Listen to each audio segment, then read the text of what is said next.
Welcome. Welcome to the Radio Toons podcast, guys. How's it going? Going good, man. I'm Steve. I'm Ernie. Nothing happened this week, okay? Absolutely no news. You know what? Plenty of stuff happened. We just haven't gotten around to doing it. Well, Ernie was talking about a trailer. The Avengers got a new trailer. Yeah. I'm sure you've all heard of it. But I haven't seen it. I'm just gonna watch the movie. Mm-hmm. But I'll just guess what happens. Okay. Lots of superheroes. No, there's no superheroes in it. No superheroes? I'm kidding. Of course there's superheroes in it. And then Spider-Man steals the show. Steals the show? Question mark? I don't think so. There's a pretty big moment with Captain America where it's like, yeah, know, awesome. Cool. But the whole trailer kind of feels like a downer. You know, it feels like, oh no. You know, because the first trailer, everyone was just making memes out of like Thanos. Mm-hmm. I'm Rick Harris. This one was like, everyone was kind of just like, whoa, dude, like I am fucking ready for this movie. Yeah, because in the trailer, I think it's in the trailer, they say all Thanos needs to do is have the glove with all the gems, and he snaps his fingers, and he can destroy the world. Oh, just by wearing the glove and snapping his fingers. Okay. So, and then they flash to every single stone, quote unquote, because, you know, Vision has one, right? Doctor Strange has one, like all the different places. Then you see Iron Man and like Peter Quill. They're talking to each other. He's like, "That plan is." Apparently, Iron Man made a plan, and he's like, Peter Quill's like, "It's a good plan, but there's a problem with it. It sucks. So let me redo the plan, and then it won't suck." And it's like, so there's a lot of that. But the main part of it that I think is the important part is that you feel the weight of how powerful Thanos actually is. Okay. You know. And lots of Wakanda, or I forget what it's called. Yeah. Like Black Panther. So we didn't watch that movie. No, we need to go watch it. I was hearing good things about Black Panther as well. Dude, its box office record has like shattered everything. It beat, like, somebody was making a comparison between Black Panther and Justice League. I knew you were gonna say that. Yeah, go for it. Because I might as well say this. And I think this has been done to death, but I might as well say it. It's like, Black Panther was relatively unknown. Okay. All the actors in it are relatively unknown. Right. The storyline and everything is like, nobody recognized the storyline because not a lot of people have read that comic. No one knows who he is. And so you got all that going against it. Uh-huh. On the other side, you got, like, dude, so many good actors in Justice League that have proven themselves everywhere. You got some of the most recognizable superheroes ever. Superman in Superman, Batman, Wonder Woman. You got the trilogy right there, and yet it's like that movie sucked, you know. And it's crazy that now Black Panther's doing so much better with less to work with. Yeah, you know.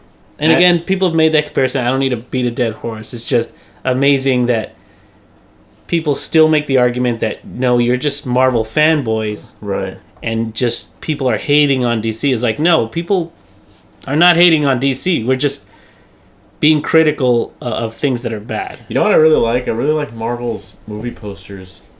I saw the movie poster for Black Panther, and I was like, that looks pretty interesting. I don't even like I have no interest in Black Panther, but the poster itself was like, if that was in a frame in my house, I'd like it. You know, like, for sure. Thor Ragnarok had an amazing poster too. It had all those like colors on it and stuff. I like it because they made it look like an 80s thing, and the music's very 80s and everything. Yeah, I want to get around to watching Ragnarok as well. Mm-hmm. It's actually out like on sale now, but I've been waiting to buy it because I'm like, everything goes on Netflix. So yeah, and you bought some other movie.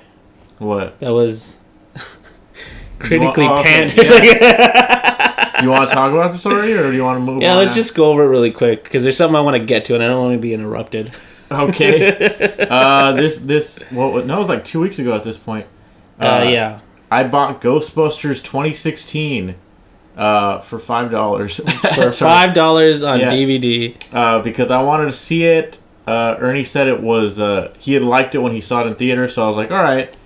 I didn't watch it in theaters. I said I watched it just because I rented it. Oh, you did? Yeah. Okay, well, the first time you watched it. Yeah, the first time I watched it, I rented it. You know, it's pretty unanimously panned. Yeah. Everyone hates it. So I wanted to see what the fuss was about. And yeah, it was pretty fucking bad, but I will say it wasn't as bad as I thought it was gonna be. No, I think along with you, we both agreed on this, is that one of the main criticism was the ghosts. And I gotta say, I don't agree with the criticism of the ghosts. I thought the ghosts looked whatever. Like, I was like, if anything, they were the strongest point. Yeah. Like, okay, I think there is a lot to go over. Just so you know, there's a lot to go over here. Okay, first of all, if we're starting with special effects here, the special effects on the DVD release, I assume the Blu-ray. Oh, I can't believe you're gonna talk about this. The fucking special effects go outside the frame. So if you're watching the movie in widescreen, they go over the black bars. I'm gonna put a screenshot. You're gonna put a screenshot. So essentially, whenever anything like explodes or any like rays come out or anything, the two black lines on the top and the bottom, they go over that. And I think it was because originally this was going to be like a big 3D release, and that was going to be part of the effect. Okay, whatever. Cool. Cool. I saw that. Okay, the first time that happened, I was like, okay, not bad. Like, they're trying something new, whatever. It got old real fucking fast. Like, I remember that, especially like some of those last scenes, it was doing it a lot, and I was like, this is so stupid. I'm not even watching a movie right now. This is like breaking the immersion. I'm watching like a fucking, like, I don't even know what I'm watching. There's like a Disneyland ride or something. It's just weird. Like, that's how much it bothered you? It really bothered me. I thought it was really stupid. I thought it was a really minor point. I was like, okay, they tried something. It's not flying with me, but I can ignore it. Give me the option to turn it off at least. Jeez. Like, okay. You know what I'm saying? Like, no, sure. I understand what you're saying, but what if you're watching Casablanca and the fucking plane flies out the top? You know, like, flew out the top of the TV? Yeah. All right. I'd be impressed. It's distracting, dude. It's not a movie. Well, anyway. So like with you, the ghosts actually were pretty fun for me because the ghosts were supposed to be goofy. Mm-hmm. In the original Ghostbusters 1 and 2, they're done with puppeteers. Yeah. Like, and they just film them. They film these puppets on like some sort of green screen, and they make them transparent. And you're telling me that those effects aren't as goofy as CG characters with like googly eyes and stuff? Like, it's not too different. It's just modernized. I think some of the effects in the first movie actually don't even hold up. Like Gozer. Gozer's the dog, right? Yeah. It doesn't really hold up. But that's the thing. Like, and most people will tell you there's like that's part of the charm is that it looks kind of crappy. And I get that argument, but if somebody improves on it and you're just like, I like the old crappy version, it's like, well, then that's a bias. That's not necessarily a criticism. No, I think it looks like shit in the old one. I don't know. You know what it is too is like we saw the Blu-ray version, mm-hmm. and the problem, and we mentioned this when we were talking, is like they didn't mesh it well enough so that when you rescan it, mm-hmm. it's different. But in SD, everything's fuzzy enough where it kind of blends. Yeah. Okay. Well, anyway, so we're moving on here. Characters. Okay, let's go over characters for a second. Okay, and I think this has to do more with not necessarily with the story that was written, but with how it was directed. Because like, there's certain points in the movie where I saw the original idea of what scenes were supposed to be. Uh-huh. But then it's like, I think the director may have been like, you know what, girls, do whatever you want. Uh-huh. Do a little thing right now. Do a little skit. Because there's a certain scene like where they're talking about, I think it's the car. Yeah. No, it's not the car. It's Melissa McCarthy and Kristen Wiig's character are talking to the feds, okay. And then the other two Ghostbusters, their names escape me at the moment. They're just kind of doing a bit about, I think this guy is this kind of guy. I think this guy is crazy in the sack and blah blah. And I was like, what does this have to do with the story? I don't even remember. Absolutely. That's what I mean. They're just off talking about something. I was like, this is something that's like behind the scenes. I don't want this in the movie because in and of itself, like if you take it out and you watch it just by itself, it's kind of funny. But when you put it in context of the movie, it's like, what are you doing? You're just wasting time. Well, I think as far as that goes, I think we both agreed that none of the characters feel consistent. Like, that's a problem. There's not really like you would assume that they all have a parallel to their male counterparts, right? Right. Like in some way they would be like, okay, one of them's Venkman, one of them's Ray, one of them's Egon, one of them's mm-hmm. Winston, whatever. But they're not. Like, no. Kristen Wiig, I was like, okay, she's supposed to be Ray, right? She's supposed to be the level-headed, like, But she's not. But then later on, it turns out she's like horny for Thor. Yeah, that seemed really just out of character for her. I was like, oh, okay. And then that girl that's supposed to like look like Egon, I guess. Yeah. I was like, okay, so she's gonna be like a weird, sterile, I like bugs and science kind of human being, but it's like. But she's super. She's weird. also like a weird, making queef jokes, like sexual, like weird lady. Yeah. So I was like, and I'm all for those jokes. I like them, but they're just so like.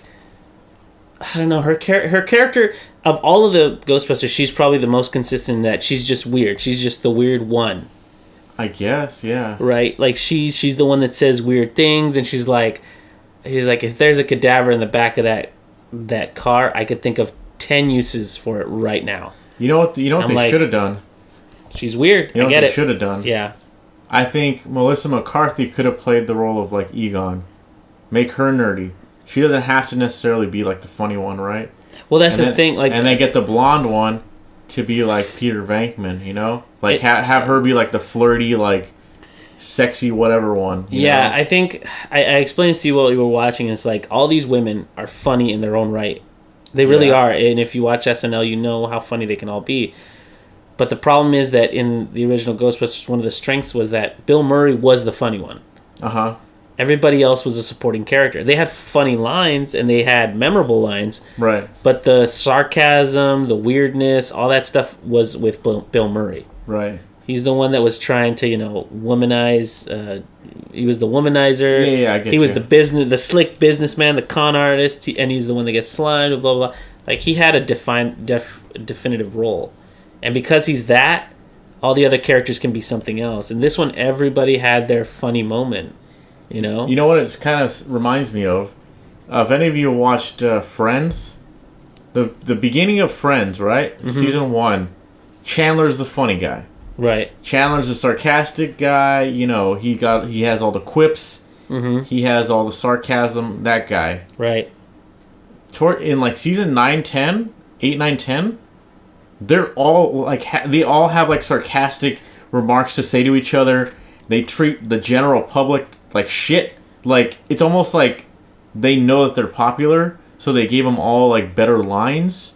Yeah. You know what I'm saying? Yeah, no, I get it. So it's kind of like this Ghostbusters movie. They're all like screaming over each other. That is like a problem. fighting for the spotlight. Yeah. And I'm not really sure like who I'm supposed to be like paying attention to sometimes. Right. Like.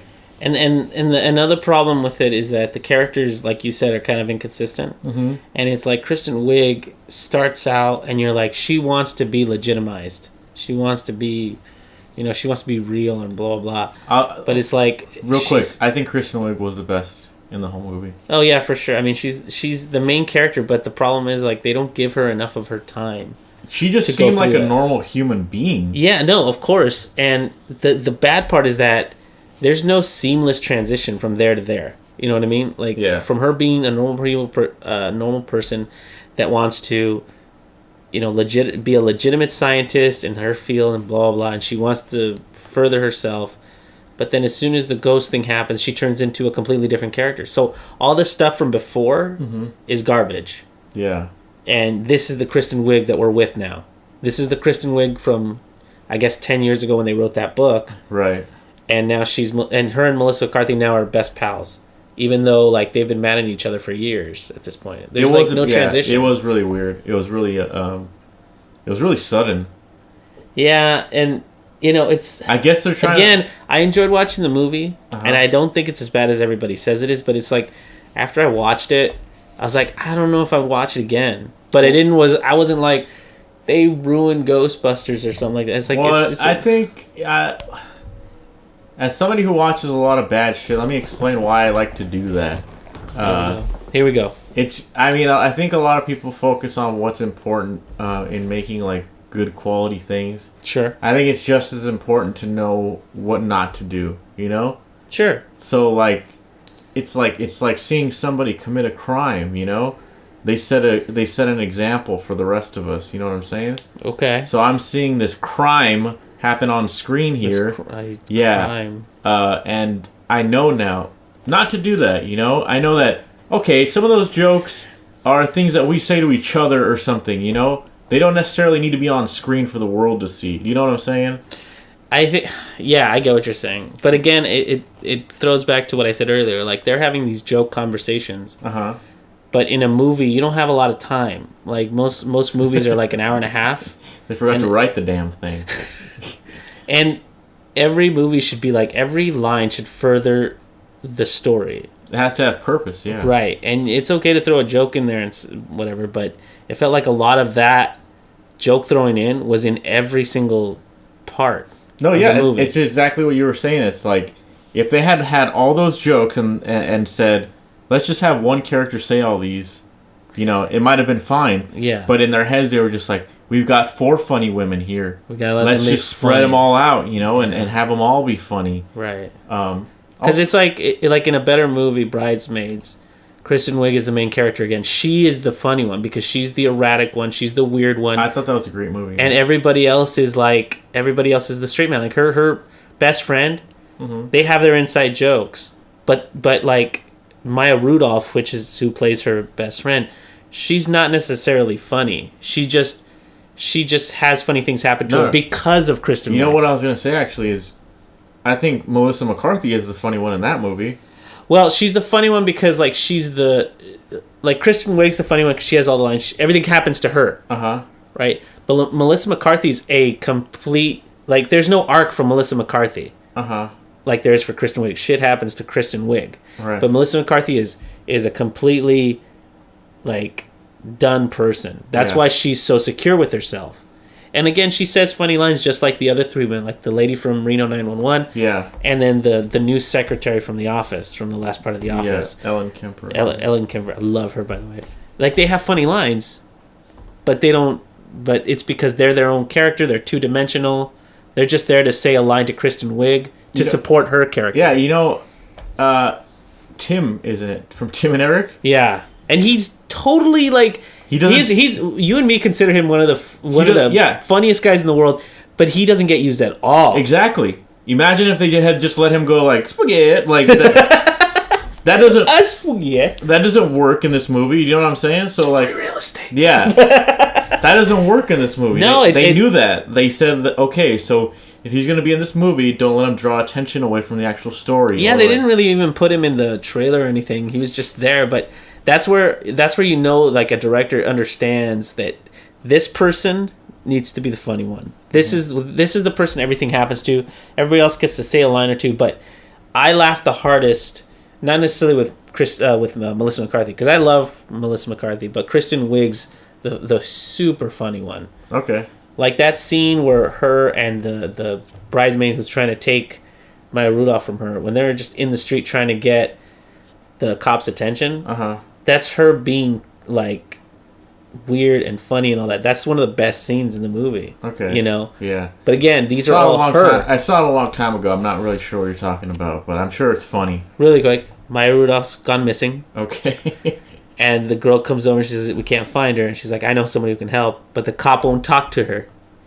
So she decides to drive past him really fast and try to get his attention and blah, blah, blah, because he's a cop. And he's like, he'll have to pull me over if I speed or if I'm drinking. They know the cop. Yeah, the cop is the one that I see. She blows off. All right, I see. Yeah. Anyway. I do remember that scene. Yeah. Anyway, that's the problem with this one is there's no clear... they try to make Kristen Wiig the main character, but it ends up becoming an ensemble cast. But it just doesn't work when everybody's screaming over each other. How do you feel about the actual story? The actual story is, if you think about how the story lays out on paper, it makes sense. I kind of understood it, but there were some things that were like you were saying, they explained the Ghostbusters logo, and it was why did they need to explain that? In the old ones, it was they show it for a quick second. He's like, that's our logo. Boom, it's done. Yeah, and then how did they get the Ecto-1? They just got it. They just started a business and they got it. It's mundane things. Right. Wasn't it an ambulance, wasn't it? It was an ambulance, yeah. Yeah, and they got it for cheap. Well, because it has a siren. That's why they got it. Yeah. It makes sense. Oh, no, wait. Actually, they make a joke about it. He says he got it for cheap, but all the maintenance is going to cost him a shitload, and Ray is just like, yeah, it'll be fine. When they get the ambulance, that's not much of a joke, Steve. It's like... They yeah, but it is an opportunity to show that Ray is just kind of he's so excited to do this. He's like, I don't care. Like, whatever. It's fucking. It might be expensive. Who cares? It's the same thing when they get the firehouse. Yeah, when they get to the firehouse, he's just like, this place is great. And he's killing me on the deal. Yeah. See, but that kind of stuff is fun because it's part of like. That's why it's funny is they are actively working towards doing something, right? And when one of the chicks shows up with the hearse, they just make jokes about the hearse. Yeah, they just start roasting it. Yeah, they just start roasting it, but there's nothing like they got it. It's done. Yeah. They got the car. There's nothing wrong with it. It runs. It's fine. And then they make up something about, hey, there might be a cadaver in the back, but there's nothing wrong with the car. And this one, it was like the mechanic. There's so many mechanical problems with it. It's like, it'll be fine. It's just like blah blah blah. You know what's funny when she says like, did you check if there's a body in it or whatever? Yeah. None of them move.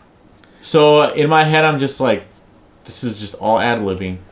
Because they probably couldn't actually, like, go and check the back of the car because that wasn't scripted. Exactly. You know what I'm saying? Like, so they're doing all these things, like, it's like calling stuff out, like, oh, just check there's a body back there? Oh, you might want to check. And you know what's funny? You might want to check. Like, along that vein. Uh-huh.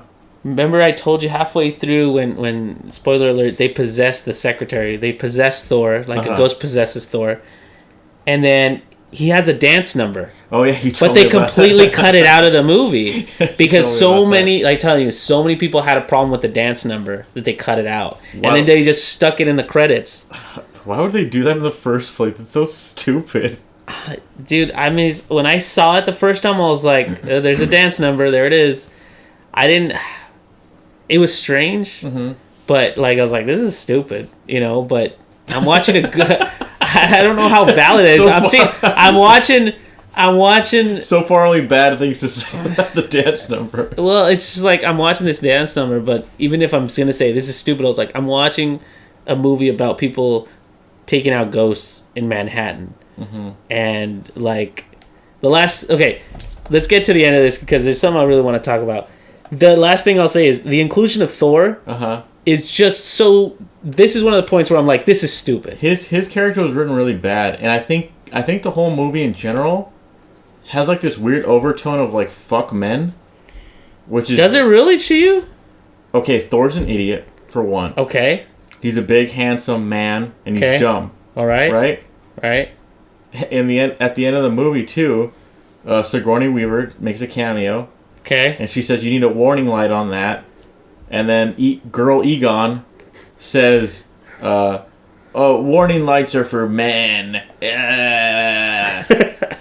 Okay, maybe not like that, but she does like some stupid sound. I was like, okay, like, fuck me for existing, I guess? Or, men made the first movie that kind of like is why this movie is here in the first place. And like, I don't know, it's just...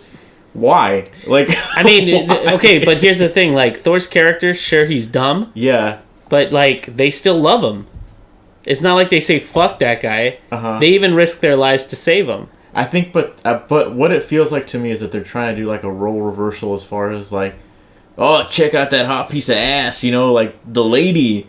But now but again, I'm going to break that in half because it's like only one of them is like that. The other three are just like, really, him? Like, it's a joke. They? Yeah, because she tells Melissa McCarthy, she's like, really? You're into Kevin? And he's like, yeah. No, what about the black girl? She likes him too. Does she really? Doesn't she? Patty, that's her name. Sorry. I mean, she calls him, you handsome, but you stupid. Yeah, she says like, I don't know.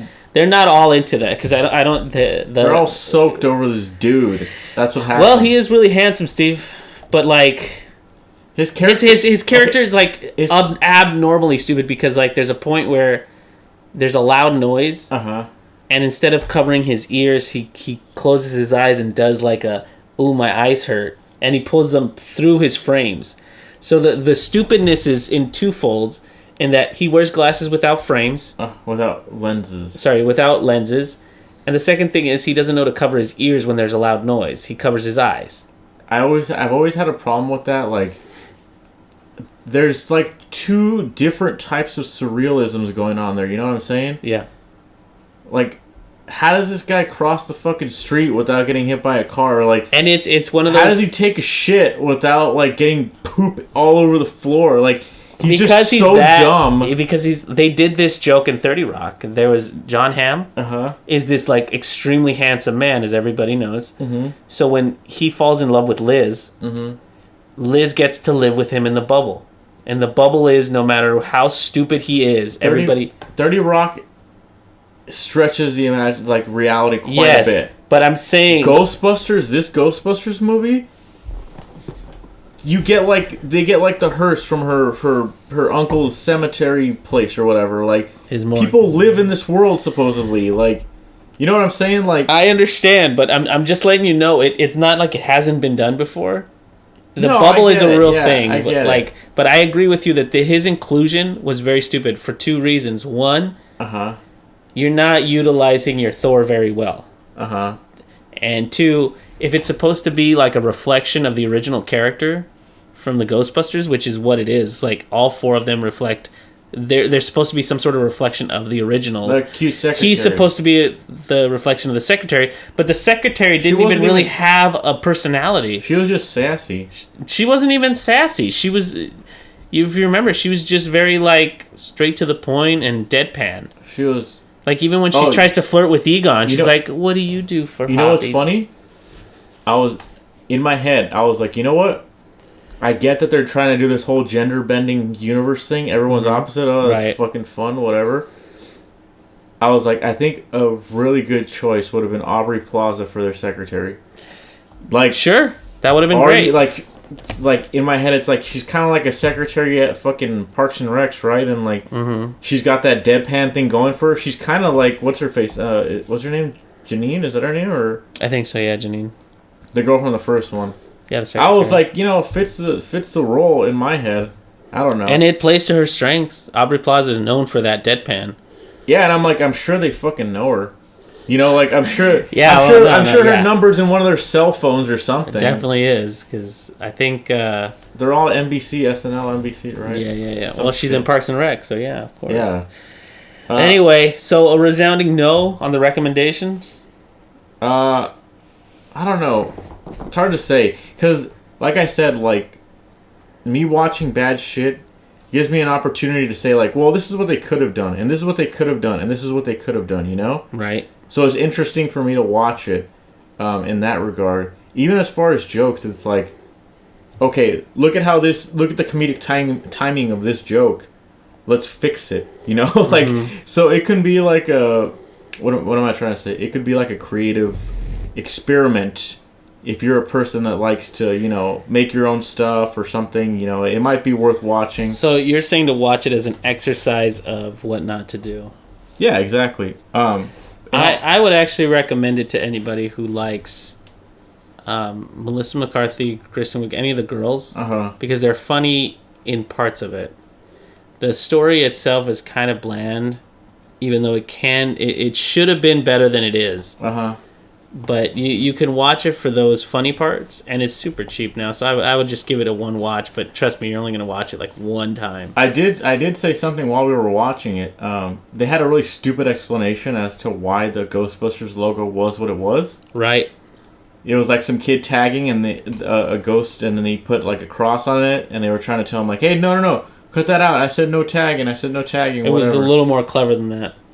Because was it? It was. It wasn't clever. The end of the movie. Yeah. The ghost makes himself into their logo. Right. And he turns into something that looks kind of like what's that guy's name? The Boogeyman from Nightmare Before Christmas. Boogie, yeah. Yeah, he kind of looks like that. So I was like, they could have had no logo the whole movie. Had this ghost turn into that guy on his own, and then at the end of the movie been like, oh, what does that guy look like or something, and then somebody draws them up, and then they draw a crossover, and then like, boom, there's their logo, And then that would have been a more organic way to kind of like, oh, hey, look, this is our logo, now we're the Ghostbusters, because how many times have you seen the fucking Ghostbusters logo? You don't need it throughout the whole movie. You're watching it. Right. Like, I don't know. That's it. No more. No more Ghostbusters talk, because I think we've beaten it to death. Yeah, it's been like a half an hour. All right. We did watch something else this week, though. Well, I watched something else last week. You watched it this week. Jessica Jones. I watched the entire series. up to this point. All of Jessica Jones. Ernie watched all of it. Yeah. Back to back. No stopping. Fully binged. I actually did binge it. Like, if I wasn't watching it at work on the side, I was trying to watch it on my phone, just straight up, because I don't know why people don't like it more than they do, because I fucking loved it. You liked from it? Beginning to end. I loved it. I love it too. But I wouldn't say that people don't like it. I think a lot of people just haven't watched it. No, it's funny. Like, I was watching it. Sometimes I'd be watching it like on my phone at work or something like that, and somebody would come up to me. Like, one of my friends was like, Jessica Jones, I don't like it. Really? I was like, are you serious? It's really great. It's like an old school detective brought into the modern age or something. Like, I don't like it. Jessica Jones, blah, blah, blah. And I think they get turned off because Jessica Jones is, at first glance, she seems like a very stereotypical role reversal character. Like, she's just a hard-drinking detective that doesn't give a crap about everybody. But even in the first episode, she's Eddie Valiant from Roger Rabbit. But yeah, but like, that's the setup, because they're trying to. That's a great thing about Marvel, is that they give you that stereotype and then immediately break it right after. Yeah, because she's supposed to be this thing, and like the formula of an old detective movie is supposed to be like, the dame shows up, and he gets her into trouble. Yeah, they sleep together. Then one of two things happens: either she gets betrayed or she dies. Yeah. Before the case can be solved, and blah blah blah.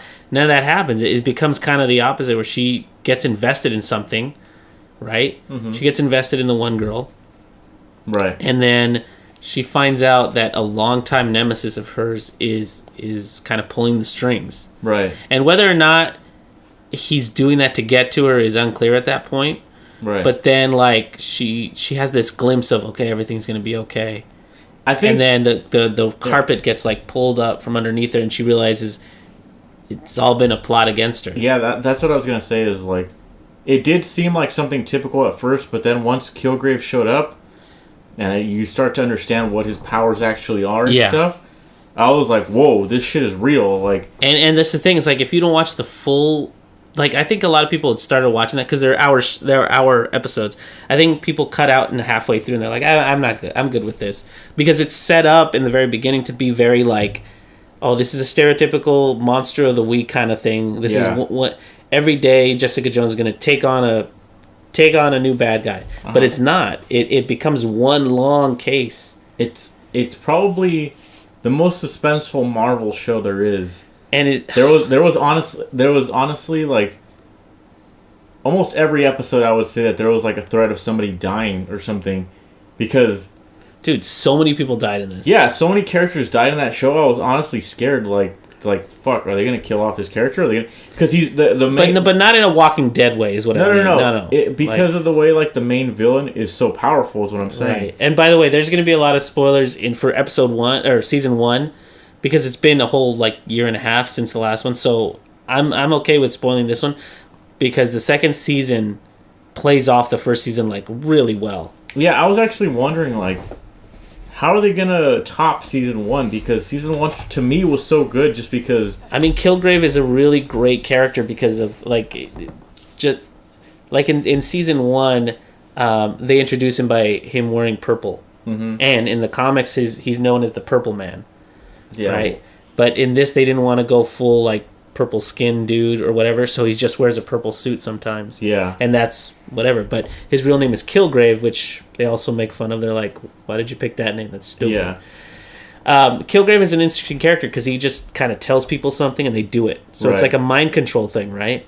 So you're like, Jessica Jones is like this kind of super powered detective that. She is superpowered. She has brute force, but he has mental abilities. You know what I mean? It's like the same play as something like Professor X and Magneto. Magneto has brute force. Professor X has mind powers. So it's like the classic mind over muscle kind of thing, which is a good setup. You know, she can like pick up a car and throw it, but he can tell people to do stuff. You know what I mean? Like, and he can manipulate people around her. That's what's cool about it, is that since people can't seem to take her on face to face, they have to in turn take out people around her. Right. And it's cool because at first, you think Jessica Jones is the type of character who doesn't give a shit about anybody else. But you find out she does that. Right. She gets drunk. She pushes people away so that people don't have any leverage against her. Right. And not because she doesn't... And it's not because she doesn't love people. She obviously does because, like... True. Jessica Jones, like, I would say 80% of the time she's on screen, she's crying. Because she's always losing somebody, or she's always having to push people away, or she's always having sex. By the way, there's a lot of sex in this. I wouldn't say 80% of the time she's crying, but yeah, she's very emotional. Because of the fact that, like, she has a lot going on. Obviously, but she has to push people away to save them. Uh-huh. Because if people don't know that she has a sister, if people don't know that she has a guy that she's likes, then there's nothing to use against her. Right. Which brings me to another point of why I really like this is you went from Daredevil to Jessica Jones, and if I remember correctly, Jessica Jones comes out like in one episode of Daredevil. No? She doesn't come out of anything. Okay. But anyway, they used Jessica Jones to launch, or I don't know which one came first. I believe Luke Cage came after this. Yeah. So they used this show to lead to the next show. Yeah. But the great thing about it is Luke Cage didn't feel like a cameo. He felt like an integral part of the story. No, yeah, definitely. I actually watched it after Luke Cage, and I was surprised he was in it so much. They use Luke Cage as not only an introduction to this world, but the fact that they're both discovering that there are other superpowered people there, and they call them supers. So he's a way to develop her character without having to have her go like, I'm a superhero and I can jump and blah blah blah. They discover themselves, and so they tell it to the audience. So it's like a good device to further the story, the relationship between them, and tell the audience without us getting on board. Yeah, and obviously he's in Defenders. He has his own show, so it was a nice way of like introducing him to the audience. So when you see him next time on screen, you're like, "Hey, I know that guy." Yeah, I know this guy. The only problem I have with Luke Cage's character is he has more of a Superman problem in that you can't shoot him, it's uncertain whether or not you could kill him, and he could just stand there and take punches and stuff, and he's like, that's boring to me. If there's no risk of him getting hurt, it's boring. I think there is something that hurts him. Well, it's not discovered in the season 1. No, and it's in his show. Yeah, but like one guess as to what that is to everybody who knows anything about the Marvel universe. White men. No, it's not that. But anyway, I love Luke Cage's introduction because he becomes an integral part of the story, and it develops more of Jessica's story because Luke Cage's wife and Jessica Jones have a past. Right. And I'll leave that alone so you guys can discover that on your own. But that's why they're intertwined. Right? And so, but Luke Cage's wife also holds the secret to Jessica Jones. And that gets kind of left as a mystery. They're like, what was that? What is that? Blah, blah, blah. And so in season 1, you kind of focus on Kilgrave. Yeah. That's all of season 1. But they build Jessica's lore through Luke Cage and through her wife. You know what else makes this a really good show? This is something small, but almost every single episode has her exhibit some kind of strength. Or some kind of jumping, or like some kind of superpower. But subtly. Very subtle. Like, there's an episode in season 2 where she just straight up goes over to like a gate and she breaks a lock with her hand. Right. And it's just so like natural, and she does it so nonchalant that I'm like, this is great. Like, this is what I wanted to see.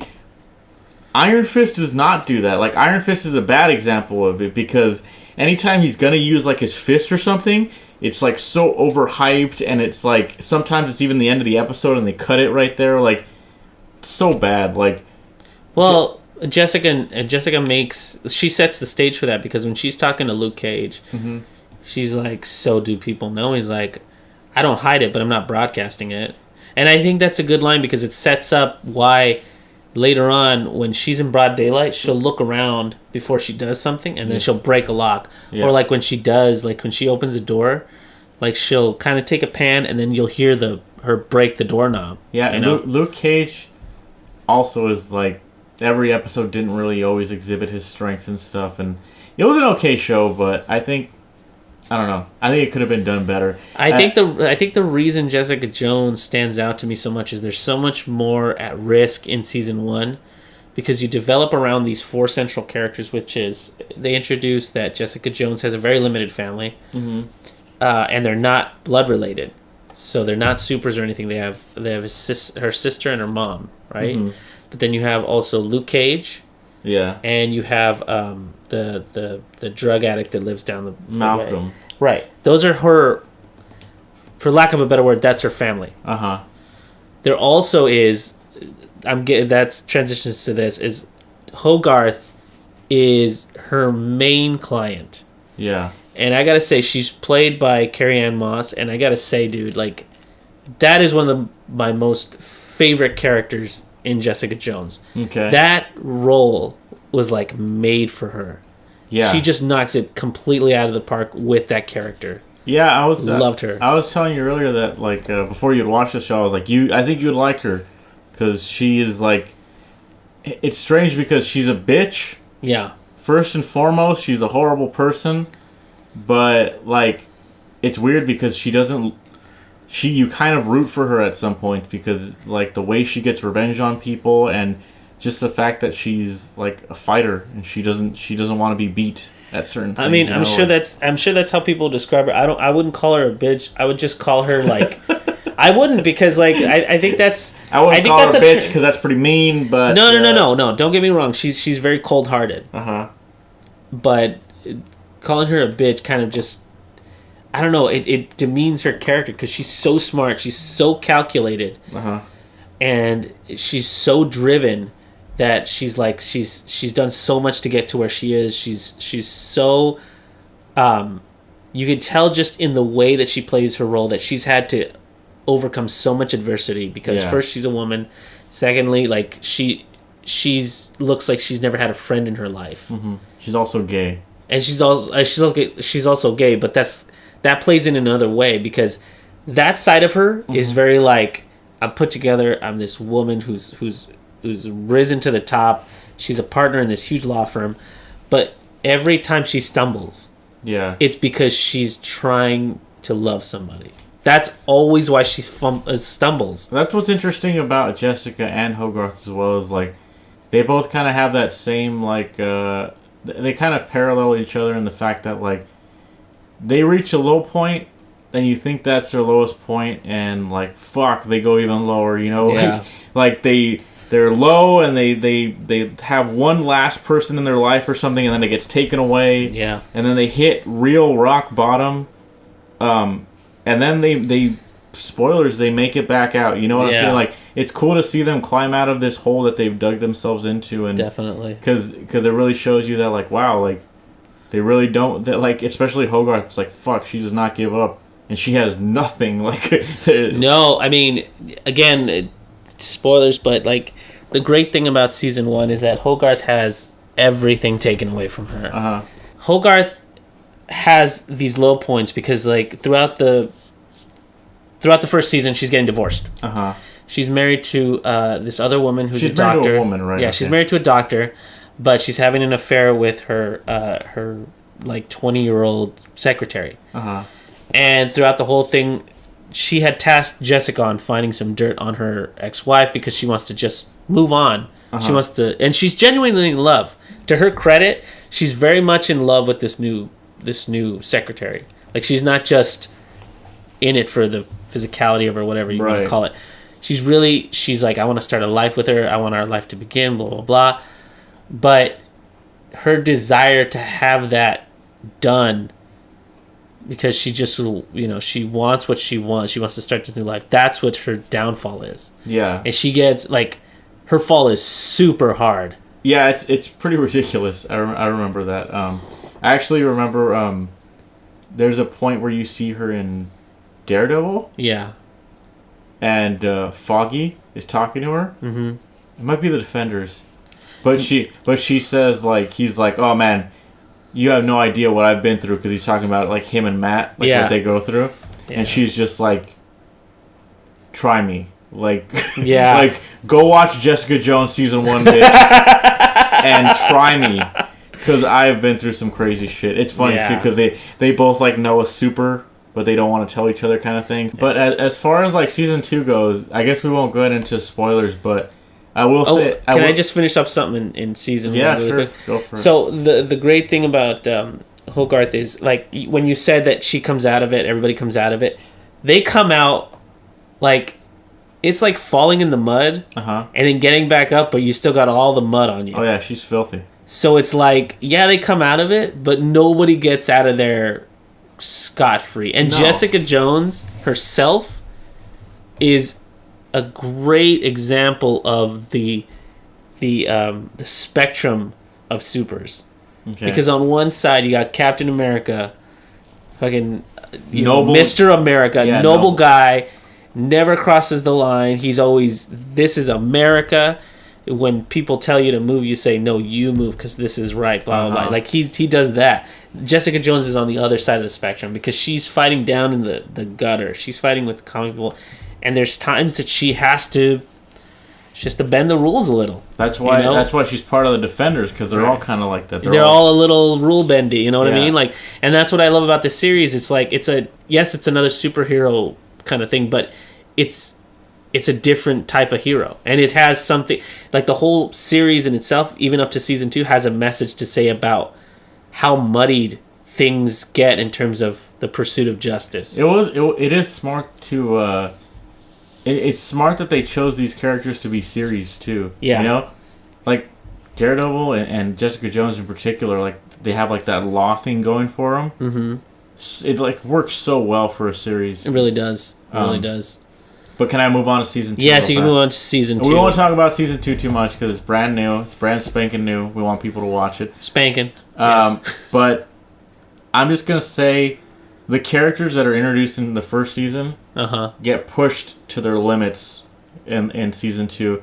And it's really interesting if you want to see more of, like, or just if you want to see how those limits get pushed, especially with a character like Trish, her sister. Trish is you really get to see the how do you say the what's the expression, the skeletons in her closet. Yeah. And here's what I'll say about Trish, going back to season 1, because we forgot to talk about it in season 1.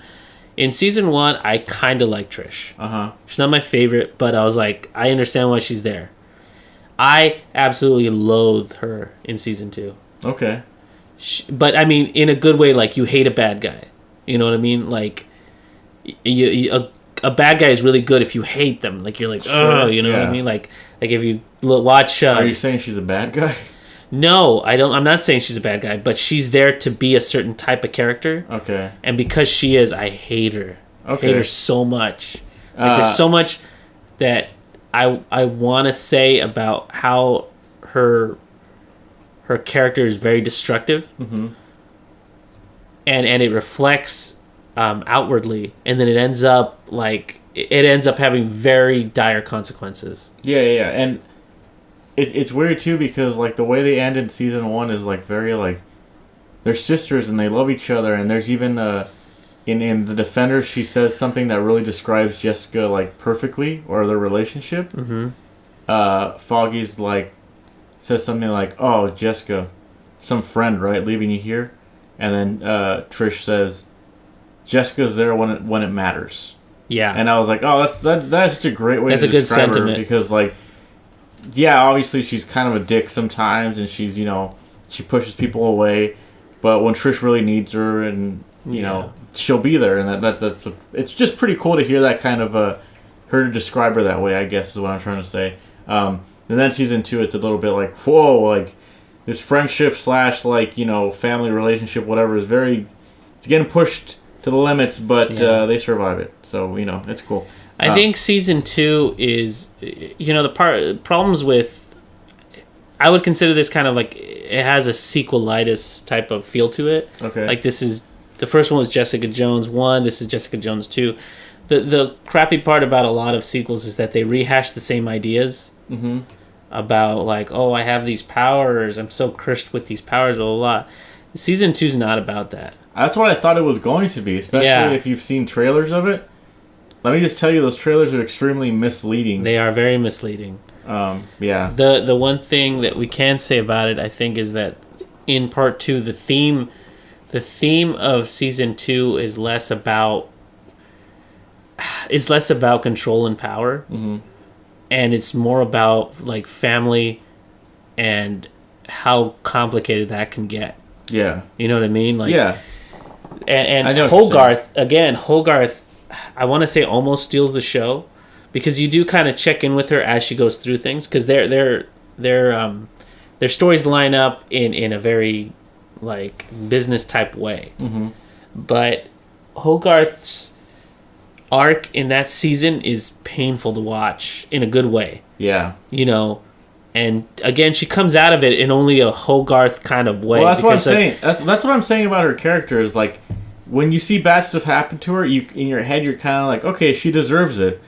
But then you see her like get up from that, and you're like, I want to see what she does now. Like, yeah, like I want to see how she. I gotta say, now. Like, all her moves are calculated, and the logic side of my head is like, yeah, she should. Yeah. I mean, that doesn't. Of course, she would.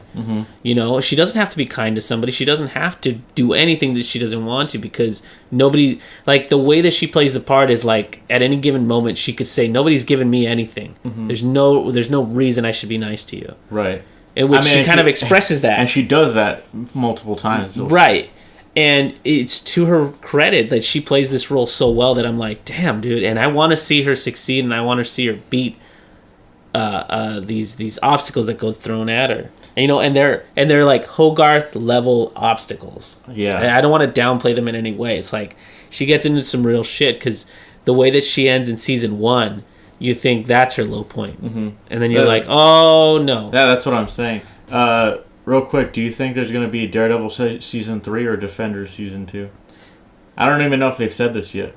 I don't even remember, but the way that they ended Daredevil led into kind of Punisher, and then Punisher's like ending. From what I understood, it felt Punisher almost definitive. From what I understood, Punisher was going on during Defenders or something, right? Yes. Like something like that. So, what do you think, Daredevil season 3 or Defenders? I think it's gonna be some sort of movie. You think so? I think it's gonna be some sort of movie that ties up all these loose ends. I would rather have Daredevil season 3, have those people work on it again, because fuck, those first 2 seasons were really good. Final thoughts, Ernie. The final thoughts is definitely go watch season 2 of Jessica Jones. If you haven't watched the first one, it makes the season 2 arc so much better. It makes it make sense, because you have to watch the first season. They do a good job of recapping.